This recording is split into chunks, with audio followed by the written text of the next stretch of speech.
রাজ্যে লাফিয়ে বাড়ছে চিনির দাম, এই পরিস্থিতিতে গতকাল বলেছেন মুখ্যমন্ত্রী যে ব্যবস্থা নেওয়া হবে। কালোবাজারি বা মজুতদারদের জন্যই কি দামটা বৃদ্ধি বলে মনে হচ্ছে? সেটা তো বলতে পারবো না। টাস্ক ফোর্স চলছে, সরকারি অফিসাররা দেখছেন যে সমস্যাটা কোথায়, হঠাৎ কেন চিনির দাম বাড়লো।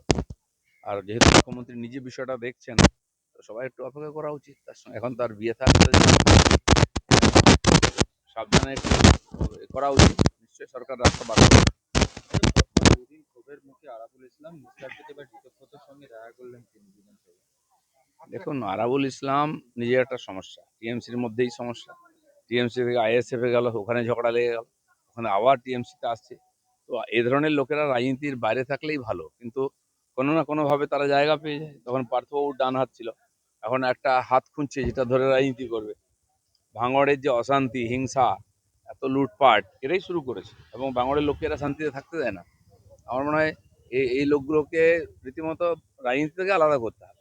দাদা, আগামী শিবিরে ফিরলেন কাসেম সিদ্দিকী, গোপন ব্যালটে ভোট করানোর দাবি কুমার ঘোষের। এইসব চলতে থাকবে, ওদের বাড়ির ব্যাপার, আমাদের নাক করাবার দরকার নেই। দাদা, আগামীকাল বিশ্ব হিন্দু পরিষদের একটা পুজো নিয়ে বৈঠক আছে। মূলত তাদের যে মিটিং এর বিষয়বস্তু তা হলো সাত্ত্বিকভাবে পুজো করা। আমাদের কলকাতার পুজো এত আড়ম্বর, এত টাকা শেষ কয়েক বছরে, সেখানে কি সাত্ত্বিক পুজোটা না না, হারিয়ে যাচ্ছে? আড়ম্বর হতে আপত্তি নেই। লোক বিয়েতেও বিশাল আড়ম্বর করে, খাওয়ায় দাওয়ায় অতিথি রাখে, কিন্তু বিয়ের যে মন্ত্র, বিয়ের যে রীতিনীতি, সেটা পণ্ডিত মশাই করেন। বিয়ে পবিত্র একটা অনুষ্ঠান, তার সঙ্গে খাওয়া দাওয়া আড়ম্বর টাকা হল লোকে করে। কিন্তু আমাদের আজকে বিয়ের পুজোটাই হারিয়ে যাচ্ছে। কমিউনিস্টরা এটাকে দুর্গা পূজা থেকে দুর্গোৎসব করেছিল, শারদীয়া উৎসব করেছিল, দুর্গার নামটাই তুলে দিয়েছে। আমরা চাই যারা পুজো করছেন তারা দুর্গা পূজা হিসাবে করুন। নাহলে অনেক ইভেন্ট করার আছে, সারা বছর প্রোগ্রাম চলছে, ইভেন্ট করুন না, কে না বলেছে।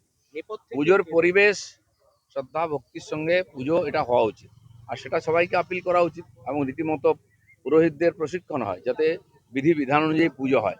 তো মূল সংস্কৃতি যদি হারিয়ে যায়, খালি আড়ম্বর নিয়ে কি হবে? এর পেছনে দাদা কি কারা ছিল বলে আপনার? আমি বললাম তো, কমিউনিস্টরা এটাকে বিপদগামী করেছে। তারা পুজো মানে না, হচ্ছে পুজোর কমিটির সেক্রেটারি হবে। আর পুজোর থিমের নামে আজকে পুজোটাই হারিয়ে গেছে। তো সেই পুজোতে ফিরতে হবে, নাহলে দুর্গাপুজোই হারিয়ে যাবে। দাদা, চৌঠবের পর দেখা গিয়েছে কংগ্রেসে একের পর এক দলবদল বদলু ঢুকেই চলেছে। শামশেরগঞ্জে একজন নেতাকে ঢোকানো হয়েছে, সে দাঙ্গার ওখানে সঙ্গে জড়িয়ে ছিল। কংগ্রেসের এবার লোকের দরকার আছে, তারা নিয়ে নিচ্ছে। আমাদের দরকার নেই, আমরা নিচ্ছি না। না, কংগ্রেস থেকে এসেছিল টিএমসি পার্টিরা, আবার কংগ্রেসের মধ্যে বিলীন হয়ে যায়, এটা কংগ্রেসের ইতিহাস আছে। তারা ভারতবর্ষে আপনি দেখুন প্রথম থেকে এইভাবে হয়েছে, নিজেদের মধ্যে সুবিধা অসুবিধা ঝগড়া করে আলাদা হবে, আবার কিছুদিন পরে এক হয়ে যাবে। কংগ্রেসের কালচার হচ্ছে তারা 2 বছর আলাদা থাকতে পারে না, আবার 1 বছর এক জায়গায় থাকতে পারে না, এইভাবে কংগ্রেস কিন্তু এগোচ্ছে। সেই দলবলটাকেই প্রক্রিয়াটাকে বলে যে স্থগিত রাখতে, যাতে মানে কোথাও কি বিভাগে পড়েছে ওটা বলে। বুঝুক, ওদের আবার স্থগিত কি, ওদের আবার পার্টি, ওদের ডিসিপ্লিন, ওদের সংবিধান কিছু আছে নাকি? এখানে তো আরো দুরবস্থা।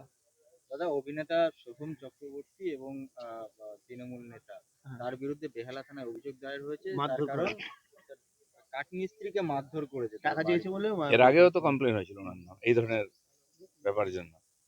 তো একজন সেলিব্রিটি উনিও একদিকে, তারপরে জনপ্রতিনিধি, এ ধরনের কমপ্লেন না আসে সেভাবে সতর্ক থাকা উচিত। সমাজ আপনাদেরকে দেখে, বিশ্বাস করে, আস্থা রাখে, সে অনুযায়ী ব্যবহার। কোনো মিস্ত্রি যদি কিছু করে, তার বিরুদ্ধে অন্য ব্যবস্থা নিতে হবে, নিজেকে এইভাবে না করেই ভালো। অগ্রিম টাকা দেওয়া হয়েছিল, তারপরে কাজ শেষ হয়ে গেলে বাকি টাকা দেওয়ার কথা, সেই টাকা চাইতে হ্যাঁ, গিয়ে টাকা চাইতে গেলে মারবে। তো এই ধরনের লোকজন কেন সমাজে, তারা আবার জনপ্রতিনিধি হবে, চিন্তার বিষয় আছে। দাদা, নাগরিকত্বের সার্টিফিকেট এবার থেকে জেলা শাসকরা দিতে পারবেন। স্বরাষ্ট্র মন্ত্রকের নির্দেশিকা, তাতে রাজ্যকেই ক্ষমতা দেওয়া হয়েছে। আগের দিন সেই ছবি মুখ্যমন্ত্রী দেখিয়েছেন। এখানে এই মানে নাগরিকত্ব ব্যাপার নিয়ে পশ্চিমবাংলায় অনেক ব্যাপার ছিল, প্রপারলি কিছু হতো না, কারণ যাতে বিদেশিরা ঢুকে এখানে ভোটারের সুবিধা নেয়। আর 91 লক্ষ ভোটারের নাম বাদ গেছে, তাদেরকে ডকুমেন্ট নেই ভারতীয়তার, এবং তাদের সমস্ত সুবিধা থেকে আমরা আলাদা করছি। জিরামজির বাড়ি কাজ পাবে না, আধার জব কার্ড থেকে আরম্ভ করে আবাস যোজনার বাড়ি পাবে না, শৌচালয় পাবে না, এবং অন্নপূর্ণা ভাণ্ডারের লাভও তারা পাবে না, এবং সমস্ত ভোটাধিকারও তারা চলে গেছে। এদেরকে সব দিক থেকে বিচ্ছিন্ন করতে হবে এবং দেশ থেকে তাড়াতে হবে। সেই প্রক্রিয়া সব জায়গায় চালু হয়েছে। সেই জন্য রাজ্য সরকারের পক্ষে তদন্ত করে দেখাটা সহজ, দিল্লি থেকে এসে করাটা খুব সমস্যা। তো সেই জন্য রাজ্যকে দায়িত্ব আছে, রাজ্য সেটা ঠিকঠাকভাবে যেন করে, সেটাও তাদেরকে সতর্ক থাকতে হবে। দাদা, সোমবার থেকে গুন্ডা দমন আইনের একটি অংশ কার্যকর করা হয়েছে পশ্চিমবঙ্গে। সরকারি সম্পদ নষ্ট করলেই কাউকে রিয়াদ করা হবে না, একদম নির্দিষ্ট করে বলে দেওয়া হয়েছে। বিশ্বের সব সভ্য দেশে এটা আছে, রাষ্ট্রীয় সম্পত্তি নষ্ট করা এটা অপরাধ মনে করা হয়। পশ্চিমবাংলায় এটাকে প্রগতিশীল, এটাকে আন্দোলন বলা হতো, সেটা চলবে না। বিভিন্ন জায়গায় তাদের কাছ থেকে তার ক্ষতিপূরণ আদায় করা হয়েছে, কোর্ট থেকেও করা হয়েছে। উত্তরপ্রদেশের দিকে দেখেছেন তো, সমস্ত আদায় করে। এখানেও তার ব্যতিক্রম হবে না। রাষ্ট্রীয় সম্পত্তি নষ্ট করা, রাষ্ট্রীয় পতাকা থেকে আরম্ভ করে কোর্ট সংবিধানকে অপমান করা, এটা রীতিমতো অপরাধ। দাদা, ট্রাইব্যুনালে যারা বিচারাধীন তারা এখনো সরকারি সুবিধা থেকে বঞ্চিত হচ্ছে এবং বলেছেন যে ট্রাইব্যুনাল বিচার প্রক্রিয়া অত্যন্ত শ্লথ। এই সমাধানটা কবে হবে বলে মনে হয়? বিভিন্ন বিষয়ে সরকার এবং এই প্রশাসন ব্যস্ত হয়ে গেছে। আমার মনে হয় এটা খুব তাড়াতাড়ি হয়ে যাবে, হওয়া উচিত। মানুষকে বহুদিন আর সুবিধা থেকে বঞ্চিত রাখা যায় না। আর সেই জন্য তারা তাদের ভোটাধিকার বাদ দিয়ে তারা তো সব জায়গায় সব পাচ্ছে, এখন কোথাও বঞ্চিত করা হয়নি। স্যার, লাস্ট কোশ্চেন, সরকারি মেডিকেল কলেজে যারা শিক্ষক তারা প্রাইভেট প্র্যাকটিসে রাশ টানলো স্বাস্থ্য দপ্তর। বলেছে যে অনুমতি যারা কাছে আছে তারাও নির্দিষ্ট প্রক্রিয়া মেনে প্রাইভেট প্র্যাকটিস করবে, যাতে চিকিৎসা সাধারণ মানুষ ভালো পায় সরকারি হাসপাতালে। সরকারি ডাক্তারদের প্রাইভেট প্র্যাকটিস, সরকারি স্কুলের মাস্টারদের প্রাইভেট টিউশন, এটা পশ্চিমবাংলায় একটা সাধারণ ব্যাপার। আর সেই জন্য স্কুলের পড়াশোনা আর হসপিটাল চিকিৎসা ভালো হয় না। তো তাকে সুবিধা দিচ্ছে সরকার, সেই অনুযায়ী সেবা দেওয়া উচিত। তাদের বিভিন্ন নার্সিংহোমে ইন্টারেস্ট বেশি থাকে, হসপিটালের সময় না দিয়ে নার্সিংহোমে বেশি সময় দেয়, এই কমপ্লেন বারবার এসেছে। তো সেটা ডিসিপ্লিনের মধ্যে থাকা উচিত। সরকার সেটাকে জোর দিচ্ছে আস্তে আস্তে, যাতে মানুষ পরিষেবা পায়।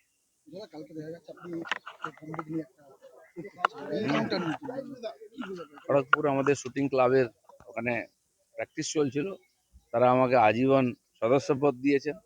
তো তারা বললেন তাদের সঙ্গে আমি প্র্যাকটিসও করলাম, শুটিং একটু। বন্দুক তো এইভাবে কোনোদিন ধরিনি, ধরার প্র্যাকটিস করলাম। আর সেখানে অফিসাররাও ছিলেন, আমাদের আইসি ছিলেন, আমাদের এসডিও ছিলেন, তারাও ছিলেন ওর সঙ্গে। অনেক কিছু নতুন নতুন পৃথিবীতে শিখতে, সবসময় কিছু শিখতে হয়। এখানে গল্ফ খেলা শিখছি আমি, ওখানে শুটিং শিখছি, সাংবাদিকতাও শিখবো ভাবছি। দাদা, যাদবপুর বিশ্ববিদ্যালয়ের হয়ে গেছে, উপাচার্য নিজে পড়ে যায় এবং তাকে যখন ঘেরাও করার কথা হয় তখন পড়ে যায়, দেখা যায় তিনি খুঁড়িয়ে খুঁড়িয়ে বেরোচ্ছে। যাদবপুর বিশ্ববিদ্যালয় কি এই ধরনের অবস্থা কোনোদিন কাটবে না? বাম আমল, তৃণমূল আমল, এখন জানেন দিল্লির জেএনইউতে হচ্ছিল কেন এরকম পরিবেশ? রাষ্ট্রবিরোধী গতিবিধি, গাঁজা, চরস, সমাধান হয়েছে সেখানে।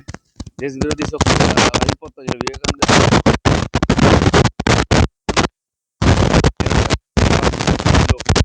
করবে, যা ইচ্ছা করবে, সেখানে রাজ্যপালকে অপমান করা হবে, কেন্দ্রীয় মন্ত্রীকে অপমান করা হবে, অন্য কোনো মতাদর্শের লোককে ঢুকতে দেওয়া হবে না। এরকম চলতে পারে না। পশ্চিমবাংলা থেকে বাংলাদেশি রাজ চলে গেছে, ওখান থেকেও চলে যাবে। আর তার জন্য শুরু হয়েছে অপারেশন, চলবে ধীরে ধীরে। এবং যারা ওখানকার ইউনিভার্সিটি কর্তৃপক্ষ, সম্মাননীয় আর উপাচার্য থেকে আরম্ভ করে সবাইকে এইভাবে সতর্ক থাকা উচিত। কলেজে পুলিশ যাবে না, ঠিক আছে, কিন্তু অ্যাডমিনিস্ট্রেশন ঠিক থাকা উচিত, পরিবেশ ঠিক থাকা উচিত, নিরাপত্তা ঠিক থাকা উচিত। না হলে তো সমস্যা হবেই উল্টো দিক থেকে। এর আগে অনেক ঘটনা ঘটেছে, কাউকে অ্যারেস্ট করেছে ইউনিভার্সিটি। বাউল সুপ্রিয়কে যেভাবে অসম্মান করা হয়েছিল, তার বিরুদ্ধে আমরা গিয়ে ওখানে সার্জিক্যাল স্ট্রাইক করেছিলাম। জানি কর্তৃপক্ষ করতে পারবে না, ঘুঘুর বাসা আছে। রাজ্যপালকে যেভাবে অপমান করা হয়েছিল, এটা তো কেউ সহ্য করতে পারে না। আমরা পারিনি, কিছু করবো না, আমরাই পরিবর্তন করবো। চলো।